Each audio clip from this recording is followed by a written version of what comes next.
What is it? Yeah, work on it. Working really hard. You're talking about like tennis, right? Oh, tennis is cool. Do you have it, Gavin? Yeah. See how smart I am? Yeah, that's the second lie you've told me today. Third, maybe. You don't even know if it's good. Yeah, right. He probably is Washman, not Washam. What's the idea? I know tennis. Okay, so you take slime, put it on different continental borax, you make it into balls, you hit it to see how well it bounces. You keep it outside because it's more fun and even about playing tennis, yeah. So and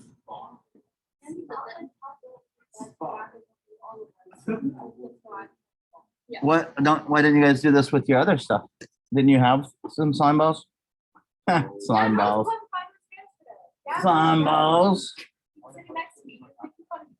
You want to do it at the tennis courts though, so we can see which kind of thing. Yeah.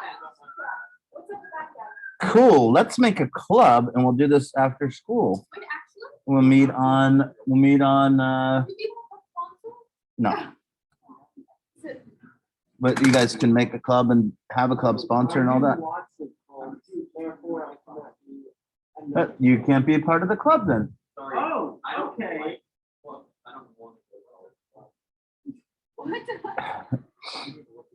All right. So you're supposed to do 1 through 4. Our page 4, 1 through 8.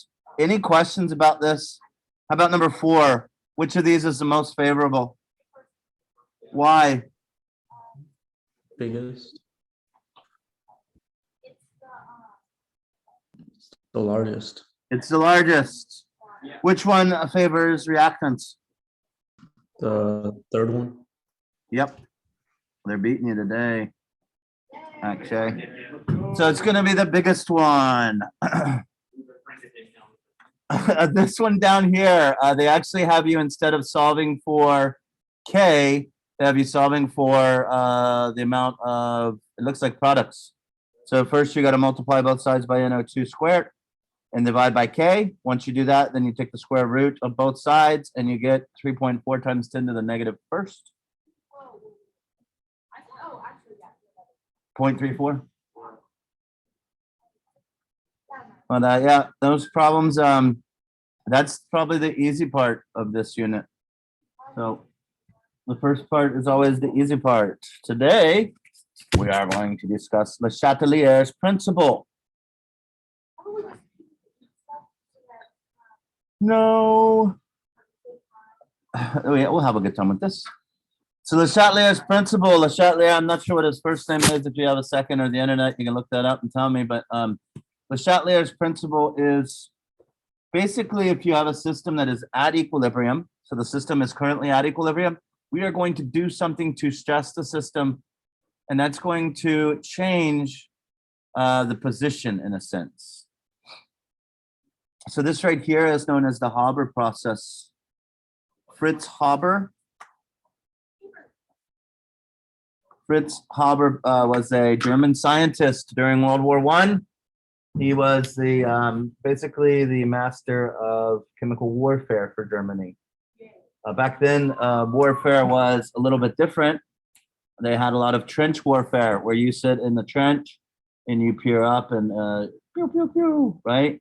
And you shoot the enemy who is also entrenched and pew, pew, pew, and they shoot back.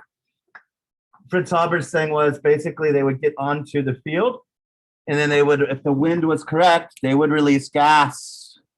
And that gas, as it blow across your enemy's front line, was so heavy it would fill up the trench with chlorine gas. That chlorine gas would then go into your lungs and liquefy the tissue in there, making you cough up your liquid lungs as well as blood from the ruptured cells. And then, your choice was to either stay down there and die of suffocation and coughing up your lungs, or you could get out and then get pew, pew, pew, right? So not very good. Fritz Haber was so into fighting the Axis and Allies, right? World War I. Fighting the Allies that he actually was kind of like more preoccupied with that than his family. His wife ended up shooting herself with a service pistol in the garden. And Fritz told his 9-year-old son, your mother is dead in the garden. I've got to go poison allies. Have a good day. And left his son there with her dead mother, or his dead mother, while he went to release gas upon the allies. So Fritz Haber came up with the Haber process as well. And this is what we use to make ammonia, which we then can make into fertilizer. One of the major reasons for Germany going to war is to get land because of a huge population and a lack of farmland. You need more resources with more people, right? So he came up with the Haber process, which is not a very favorable reaction. Where is a lot of the nitrogen on the world? In the air. So he wanted to take air and then turn it into ammonia. What's the problem with that nitrogen? Why is this not a favorable reaction? Nitrogen has what? What's the Lewis structure of it look like?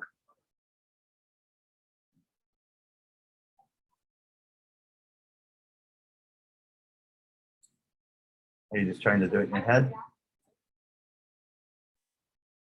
What does it look like? How many electrons does it have? What's that, Akshay? 5 valence electrons. Good. And what did you say back there? Has a triple bond. That's the key right there. So it looks like that. Yeah, right. You guys are nailing it today. So if we take a look, that triple bond is going to take a lot of energy to break that bond. So this is not a very favorable process. With the Haber process, though, if this is our reaction, we can affect the system when it's at equilibrium by putting stresses on it. Fritz Haber is also the one that made cyclone A, which is a precursor to cyclone B, which is the gas used for what? Holocaust. Holocaust. The final solution. That was the gas that was pumped through all of those death camps. So yeah, Fritz Haber, death camp gas, chlorine gas to the Allies, but the Haber process to make ammonia for the fertilizer that allows us to feed this crazy world, right? You got it. Allow them people to not go hungry and starve. He also is trying to come up with a process to pay the money back that Germany owed from World War II by taking the seawater and getting the gold out of the seawater. Little white supremacist. No. Right. Well, there's a lot of gold dissolved in seawater. If you could find a process to do it, it would be very valuable.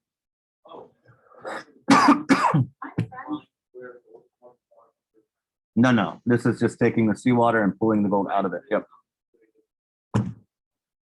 All right.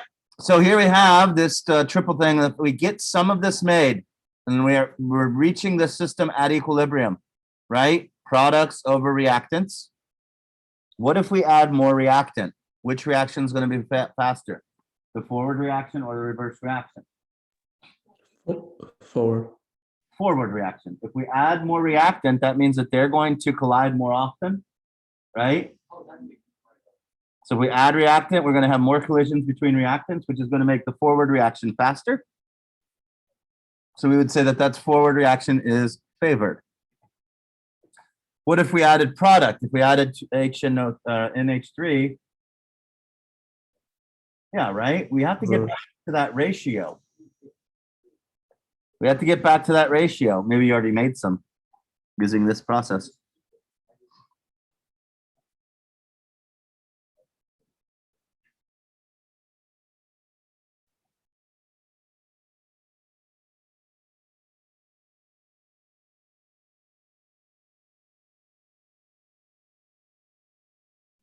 So forward favored and reverse favored.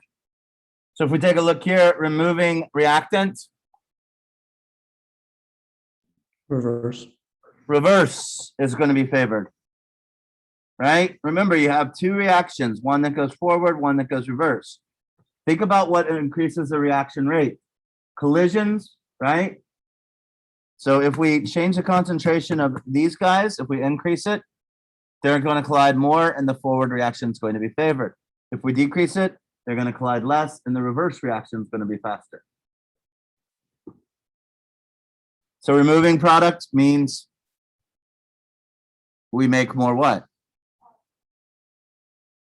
Make more react. If we remove product, we take out product, the system will make more product, Oh. right? So the forward would be favored.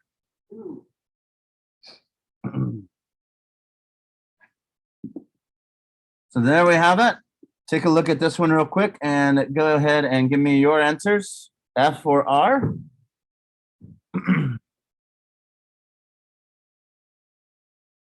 Practice, practice, practice. My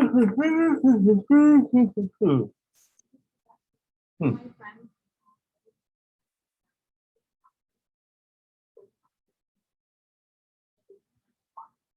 Isn't that amazing, right?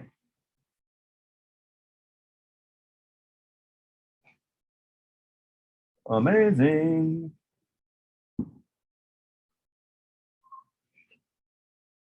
We got it? Even in our regular chemistry course, are they in advanced or regular chemistry? Even on our regular chemistry course, we are currently on rates of reaction and they're just behind you.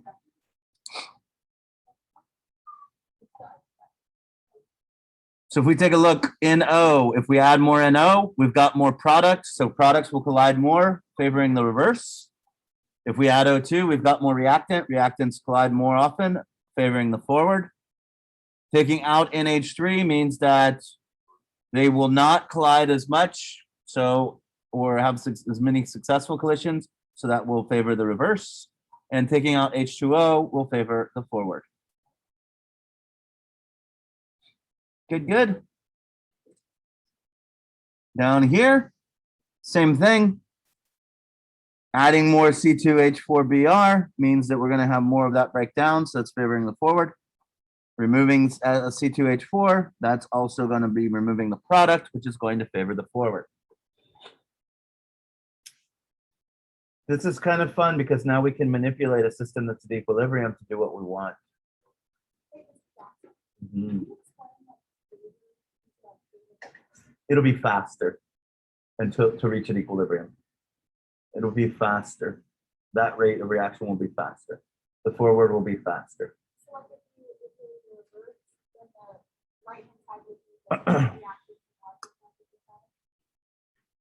Well, we don't look at it this way. We always just assume that it's the way it's written.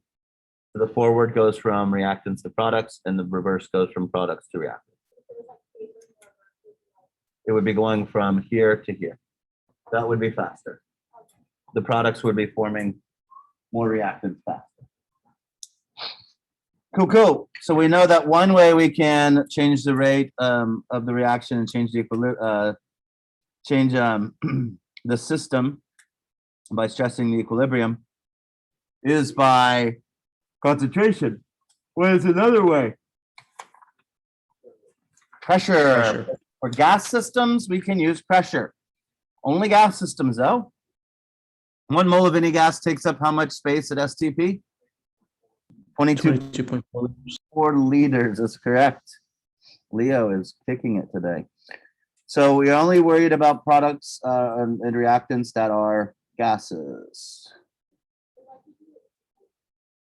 Because aqueous solutions are dissolved in water and their volume is, they're incompressible.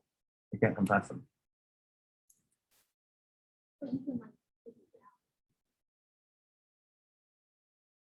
Can you not compress water? You cannot compress water. You ever clean out a glass and it squirted out at you? Yeah, right? Yep, yep. If you fill a syringe up with water and then you close it off and you try to squeeze it, nothing. No. With the, no. Hold on 1 second.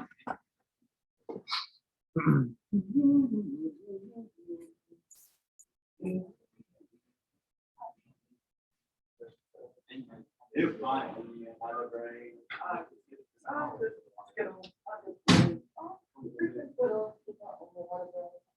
Take a look. Claudia. Yeah.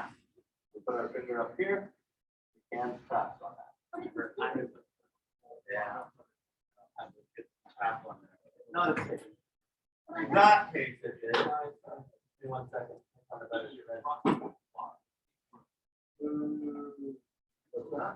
Pour that in.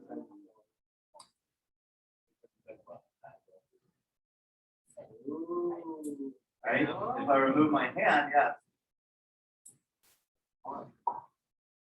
But with water, right?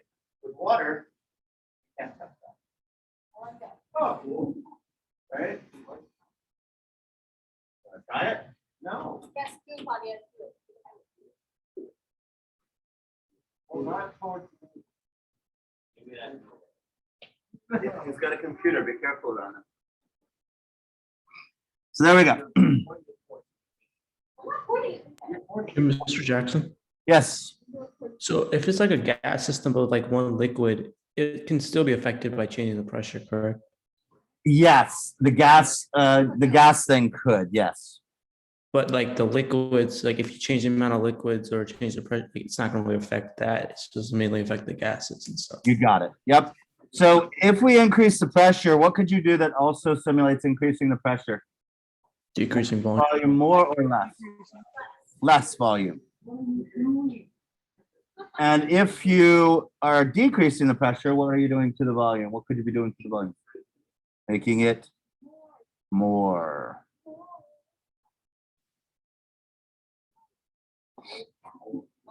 Right? So, as I said, 1 mole of any gas at STP takes up 22.4 liters of space. So all of this is based on the moles and how much space they will take up. If you are in an elevator and a bunch of people get on, you will take up less space than if you were the only on the elevator. You like get over in the corner or against the wall or whatever, maybe put your hands to your side, right? If you have all the elevator, maybe you're doing your jammy foot or whatever it is, you know, doing the poopy shoe. I like to put one foot on one side and one foot on the other side. I don't know. What if I lay on the ground and a star? You lay on the ground in an elevator, disgusting. Press every button. Yeah. So it's all based on how much space it'll take up. So if we take a look, the reactants are going to take up how many moles worth of space? 9 moles. And the products will take up 10 moles. So which one favors more space? Forward reaction. Oh, Which one favors less space? Reverse reaction wait, is that for all of them? for gases For all of and pressure. Yeah. So if we take, no, I mean just this particular one because there's 9 and 10. So the volume in the container is less. We're going to make the more reactants. It's going to favor the reverse reaction. The pressure in the container is increased. It's the same thing, right? I'm sorry, the pressure in the container, yeah, it's the same thing. So that means that we will do reverse again. How about this one? How many moles do we have on the product side? 3. Oh, no, 4. No, Product 4 side. is the reactant side. And how many on the reactant side? Four. Leo got it wrong. He didn't even see. Good job. Okay. Ah, It's only 4, Leo. Oh, the solid. Yeah. You feel okay? Feeling pretty smart right now? No, I'm just kidding. 4 to 3, right? What did you call that one kid? I think it was him, wasn't it? Idiot. What did he do? yeah. The pressure of the container is increased. That means we're putting, I call it putting the squeeze on it. So we're putting a squeeze on it. So we're going to favor the side with the least number of moles, which would be the product side. So the forward reaction would be favored. If the volume is increased, that means we're letting it go. We're letting it air out or whatnot. So it's going to favor the side that makes the most, which is the reverse reaction will be favored to make more reactants. I'll give you a second for this one. This time they're not asking for the forward or reverse reaction, which one's favored. They're asking for what will happen to the concentration of each of these things. You're doing it on computer? For a reason? I just, I want to cut them out. And if there's double sided. Oh, It really, it takes some of them time. Like, everything out, a little scrapbook. basically. You have those fancy scissors that put like a deep edge on it. I swear to God, you know, it's not like. Yeah, right. You put a board in it. Oh, It's so okay. close. That's awesome. I can't wait to see your Fritz Haber section. I got a lot of water. Clean it up. I don't know. There's paper towels in the back. I don't. Wait, Mr. Jackson, Yes, for part D, do we know if it's like exo or endothermic? you do not. Oh, then how should we do it for the temperature? You cannot. Oh, okay. Said, shut it, Leo. Oh, No, he did not say that. He said, can we do part D? And I said, no. You don't have enough information. All right, take a look. What will happen? No, that's why he said he didn't. He's probably looking up the delta H online though. Did you look up the delta H online for that reaction, Akshay? Nope. No question can go unanswered. What will happen to the ammonia if the pressure goes up? Well, we've got 9 on this side and 10 on this side. So if the pressure goes up, we're putting a squeeze on it. It will favor the reverse reaction. NH3 is a reactant, so the concentration of that will go up.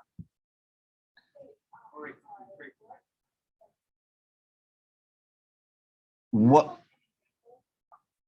like, you can look at real world again. Like the one with the hallways, that really helps. Or the rim. I don't think we can. Oh. Somebody used to do a little teapot dance that was cute, but I don't know if that would help you. I don't remember it either.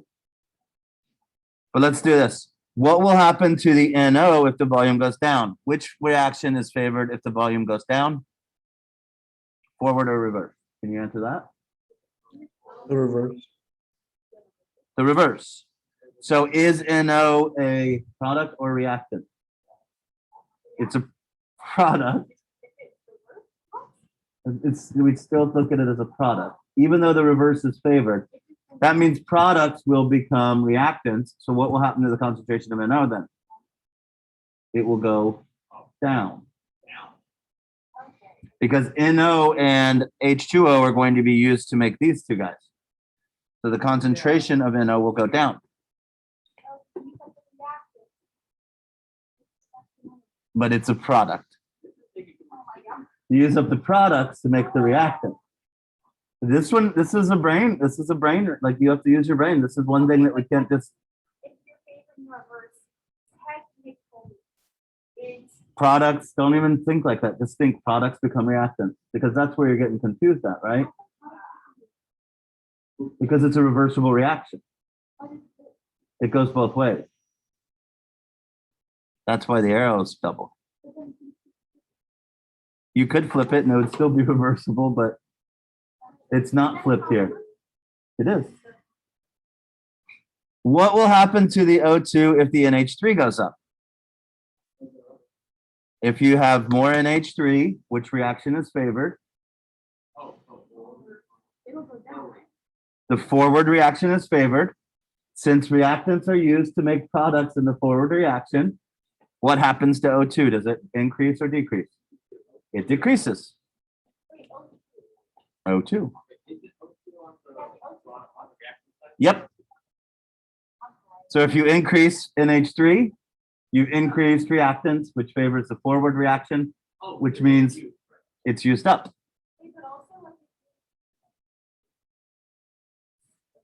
No. We're only doing one change at a time.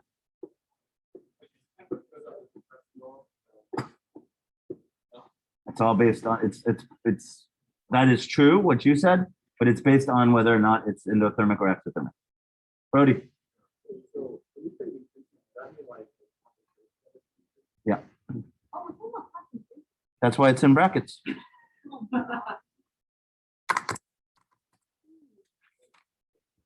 So the last way you can affect these is by temperature. Yep, you have to know whether it's endothermic or exothermic. Oh, wait. Exothermic, exothic, thermic. So how do you know if it's exothermic? Well, heat is considered to be a product and the delta H is negative. Because heat's being given off. If heat is considered a product and we increase the temperature, which reaction is favored? Forward or reverse?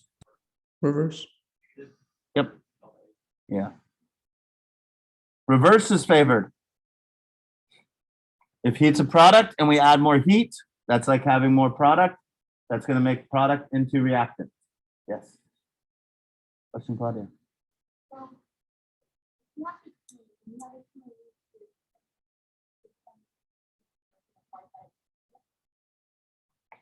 So whenever you break these bonds between these guys and these guys and you reform them, energy is given off.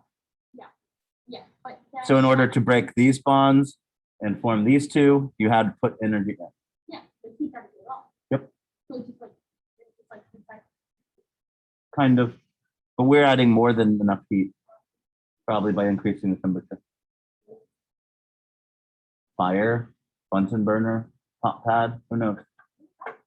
Huh? Electricity, chemical reactions, the bonds. Oh, got it. so these reactions don't have enough. They do until they reach equilibrium, and then the forward and reverse are constantly at the same rate. Yeah, so then the heat can sustain itself and break itself apart. Well, it doesn't just keep forming. I mean, you would get to a point whenever you would reach equilibrium, but we don't know the K of this, so we don't know if products or reactants are favored. All we're looking at is if we increase the temperature, which reaction is going to be favored, and that's the reverse. What if we put it in an ice bath or we cool it down, we start pulling heat out? The system will do what? Make more heat. Oh, Right. An endothermic reaction, when we look at it, heat is not a product, it is a reactant. And delta H is positive.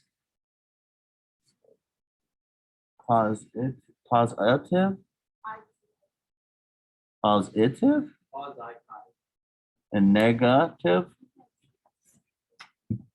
Positive. So if we add heat here, what's going on with the system?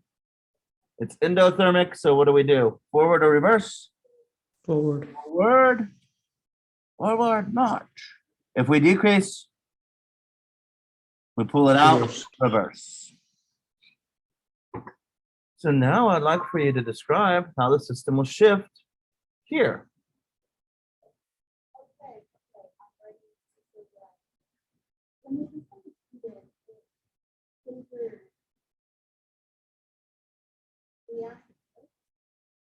So it favors making the reactants, and which reaction is that? Nope. Yep. Oh my God, yeah. Yeah. Products are on the right side, reactants on the left side. I think you're still trying to think of this as these are the reactants that make these, right? But just keep in mind, products can go backwards into reactants.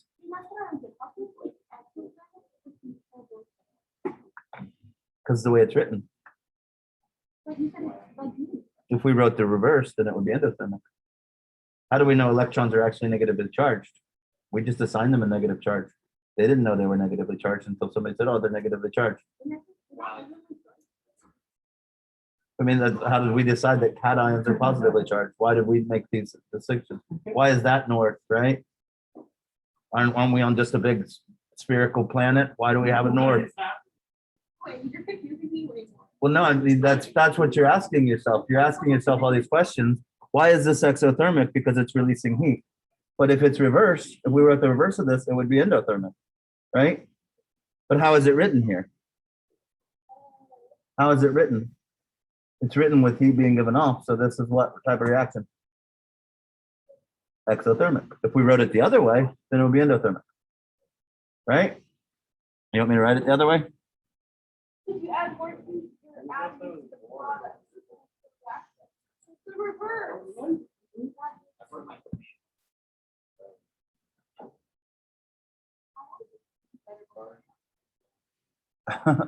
The system is cooled, right? So if we're looking at this one, we're pulling out heat, so it's going to make what? More. Yep. And what reaction makes more products? Forward. So take a look here. If we were to look at it as this is the thing, then everything would be reversed. The system is heated. We're adding heat.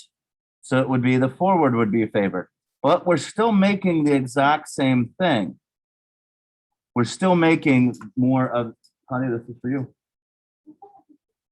We're still making the NH3 and the O2, right? The directions would be shifted, but nothing about this would be different. This is this reaction written as if it were endothermic. It doesn't matter which way we write it, we're going to get the same results for what we're doing to the system. Yeah. Cool. Practice. So this is all mixed practice. Let's go through it together. Given this equation, what will happen if I add H2? Forward or reverse favored? Reverse. Reverse. What will happen to the HI if I2 is removed? Decreased. Decreased. Because we're pulling out product, so it's going to use more reactant to make more product. HI is a reactant, so it's going to use some of that up.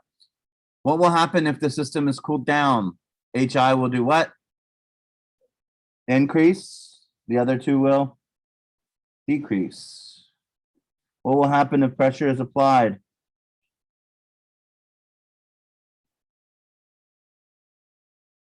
Pressure is increased. Where's Leo at? Is he sleeping now? No. So the forward reaction. That's right. So no change. No change because there's the same number of moles on each side.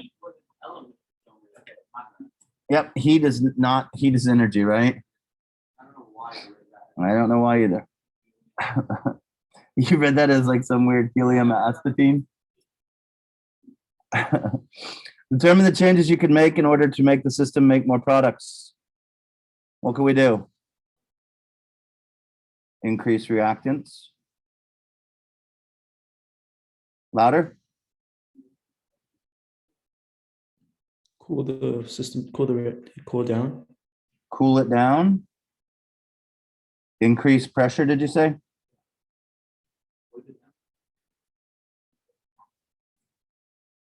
What's one other thing we can do? Decrease volume. Decrease volume would work. Removing products would work.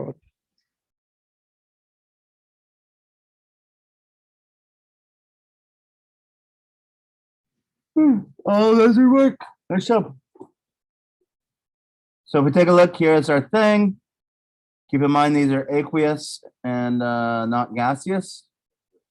Notice this is a solid and liquid, so that will not have a factor either, because what will the concentration in K be? 1. So it will not have a factor over the equilibrium. So if we add more solid, nothing will happen. What if we add more calcium ions? Reverse will be. How about if we take out OH hydroxides? Nope. Yep, we pull out OH, it makes more OH. How about if we increase temperature? Reverse. Reverse, since it's exothermic. And what if we add a catalyst? Actually, a catalyst helps both Be ways. both. So it's not neither. Neutral. Yep. Neither.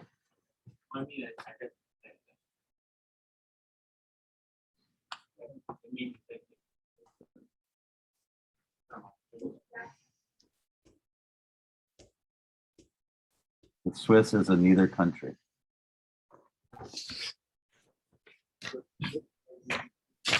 Swiss is a neither country instead of neutral. It's the same thing. What else? Yeah. Which one? Yeah. So we're doing one thing at a time. And what we did was we cooled it. So immediately HI would increase and the other two would decrease. Yep. Yeah. That's what you have to look at, that change happening like right when it happens.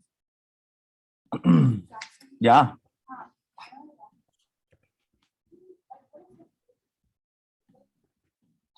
It means that the reverse reaction is faster. So it's going to make products into reactants until it reaches equilibrium again. Everything's going to get back down to equilibrium, right? It's got to get back to that forward, the product over reactant ratio.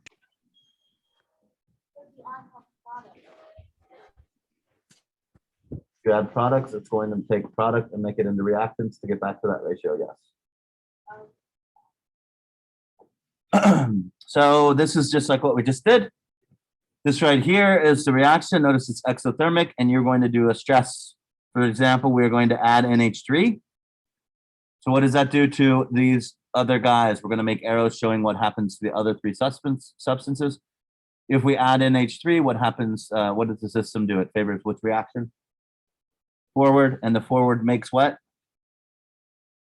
More products.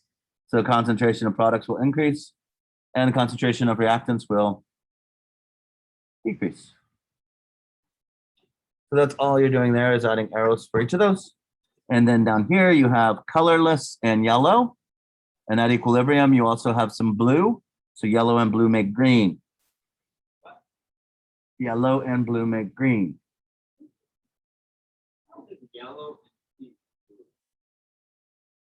Yes, colorless and yellow make blue.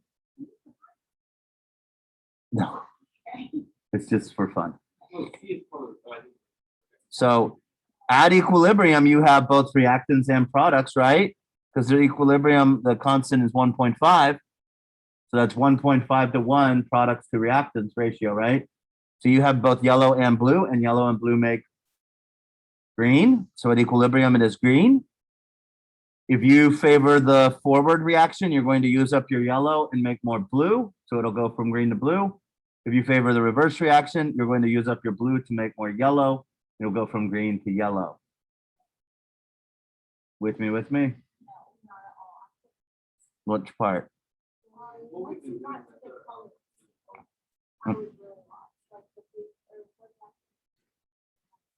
See, it's it right here. A stress on a system that would cause the system to favor the forward reaction or shift right would produce more blue. What does it use to make blue? Yellow and colorless, right? It uses the reactants up to make the blue.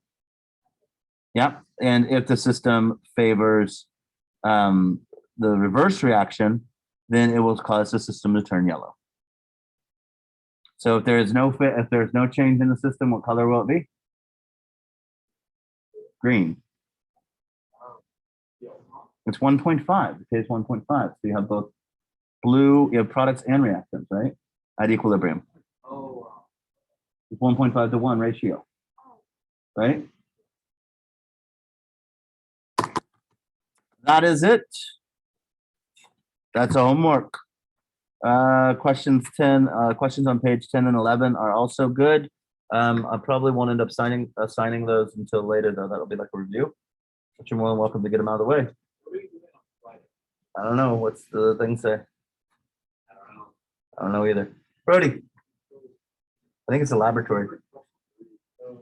Question 3.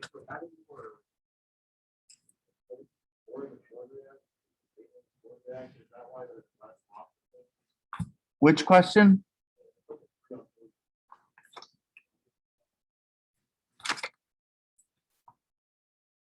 This one? Because it's reacting with the NH3 to produce NO and H2O.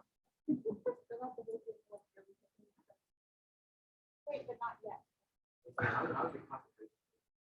What's that? So concentration is moles per liter. For every 4 moles of NH3, it requires 5 moles of O2 to make more products. So if we add NH3, there's going to be more collisions with NH3 and O2 to make these products, which means the moles of O2 overall will go down. So the concentration will go down.